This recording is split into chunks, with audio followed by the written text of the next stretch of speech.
పవిత్ర కార్తీక మాసం శుభ సందర్భంగా శివాలయాలన్నీ కూడా చక్కగా కిటకిటలాడుతున్నాయి.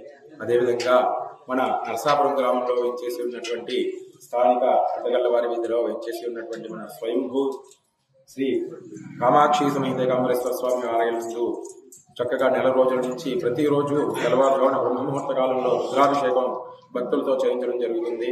అలాగే ప్రతిరోజు రోజుకు ఒక రకంగా చక్కగా అలంకరణలు చేయడం జరుగుతుంది. నిన్న డ్రై ఫ్రూట్స్ తోటి ప్రత్యేక అలంకరణ చేయడం జరిగింది. ఈ రోజు వివిధ రకాలైనటువంటి స్వీట్స్ తోటి అలంకరణ చేయడం జరిగింది. అదేవిధంగా రేపు శాకాంబరీశ్వరుడుగా అనగా కూరగాయలతో అలంకారం చేయడం జరుగుతుంది.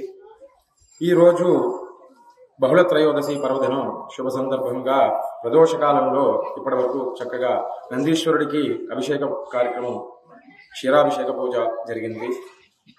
ఈ ప్రదోషకాల నందీశ్వర అభిషేకం చాలా విశేషమైనది. కార్తీక మాస పర్వదినం శుభ సందర్భంగా శనివారం మధ్యాహ్నం నుంచి అన్న సమారాధన కూడా ఏర్పాటు చేయడం జరిగింది. భక్తులందరి సహాయ సహకారాలతో, కమిటీ వారి సహకారాలతో చక్కగా ఇక్కడ కార్యక్రమాలన్నీ కూడా నిర్విఘ్నంగా నిరాటంకంగా ఎల్లవేళలా ఇలా జరుగుతున్నాయి. అందరూ కూడా ఆ యొక్క స్వామి అమ్మవారిని దర్శించుకుని ఈ యొక్క కార్తీక మాస యొక్క విశిష్టతని అందరూ కూడా తెలుసుకుని ఆ యొక్క పూజా కార్యక్రమాన్ని నిమగ్నమై స్వామివారి అందరూ ఆశీర్వాదాలు పొందుతారని తెలియజేస్తున్నారు. మరిన్ని వీడియోస్ కోసం ఛానల్ ని సబ్స్క్రైబ్ చేయండి. లేటెస్ట్ అప్డేట్స్ కోసం వాట్సాప్ ఛానల్ ని ఫాలో అవ్వండి. ఆ లింక్ డిస్క్రిప్షన్ లో ఉంది.